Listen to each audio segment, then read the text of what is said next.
It's one of the oldest, most gut-wrenching questions we've ever come up with.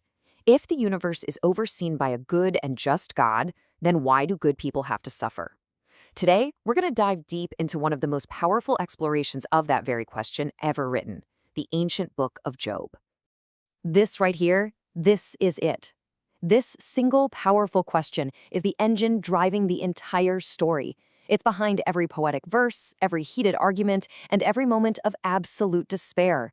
This is the central mystery we're going to unpack together. So, to even begin to understand this huge debate, we first have to meet the man who is living it, the man right at the center of the storm, Job. He is our case study in what seems to be completely undeserved suffering. The story kicks off in a way that almost feels like a classic folktale. We're introduced to Job, and this guy seems to have it all. But it's not just that he's rich. The book makes it absolutely crystal clear that he is a good person. Like, morally top tier, blameless, upright, the poster child for a righteous man. Now, this is where the story takes a fascinating turn. The scene zips up to the heavenly realms, where a figure called the accuser, or Hasatan in Hebrew, steps forward to challenge God. He basically says, sure, Job loves you. Why wouldn't he? You've given him everything. The accuser argues Job's faith isn't real, it's just a business transaction. He makes a wager, take away all the blessings, and Job's faith will crumble into curses. And with that cosmic bet hanging in the balance, God allows the test to begin.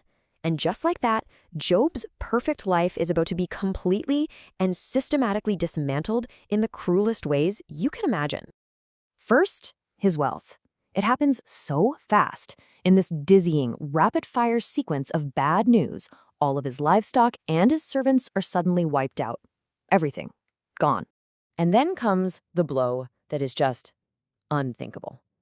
A freak storm, a powerful wind, collapses the house where all 10 of his children were. They're all killed in an instant. But Job's faith still doesn't break. So the trial gets even more personal. He's struck with these agonizing, painful sores from the top of his head to the bottom of his feet. His loss is now total, financial, familial, and now physical. And his response? It's just staggering. It tells you everything about his character at the start. Instead of a curse, he says this, a profound statement of faith. Even looking at the wreckage of his life, he doesn't blame God. It's just an incredible display of resilience. Okay, so here's where the book completely shifts gears. We go from that straightforward narrative into these long, dense philosophical poems. The physical trial is still happening, but now it becomes an intellectual and emotional one, as Job has to deal with the, help from his friends. So, his 3 friends, Eliphaz, Bildad, and Zophar, show up to comfort him.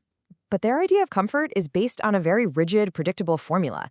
Basically, God is just, so he rewards good people and punishes bad people. They look at Job's situation and conclude, man, you must have done something awful to deserve this. Just confess. But Job absolutely refuses. He holds onto his innocence fiercely, and his grief starts to turn into anger. He starts demanding a court hearing with God himself to prove his case. Well, after they all argue themselves into a stalemate, a younger man named Elihu, who's been sitting there listening the whole time, finally pipes up. He offers a slightly different take. He says, maybe suffering isn't just a punishment for past sins. Maybe it's a tool God uses for correction or to teach you something important and build your character. After all the human arguments and all the theories have run their course, the one thing Job has been demanding this whole time finally happens. God responds. But it is not at all what anyone, especially Job, was expecting. And this is the absolute turning point of the whole book. God never answers Job's why. That one question that has been driving everything, it's never directly addressed. And this isn't an oversight. It's a massive, intentional pivot in the whole story. See, instead of giving a simple explanation, God speaks from a whirlwind. He doesn't offer answers. He just unloads a flood of his own questions. He takes Job on this virtual tour of the cosmos, pointing out its vastness and complexity. Job, where were you when I laid the foundations of the earth? Can you command the stars? Do you understand what gives a wild horse its strength? God is showing him that the universe is run on a kind of wisdom and logic that is just profoundly beyond human comprehension. So, where do you go from there? After this overwhelming, perspective-shattering encounter, how does the story and how does Job find any kind of resolution? For Job, seeing this tiny glimpse of a universe so much bigger and more complex than he ever imagined changes everything. He's humbled. His whole posture shifts from demanding answers to just acknowledging his own limited point of view. He realizes that trying to put God on trial was a flawed idea from the start. And here's how it all wraps up.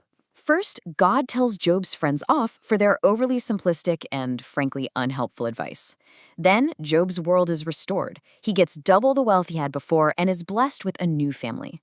But you get the feeling this isn't some simple payment for his suffering.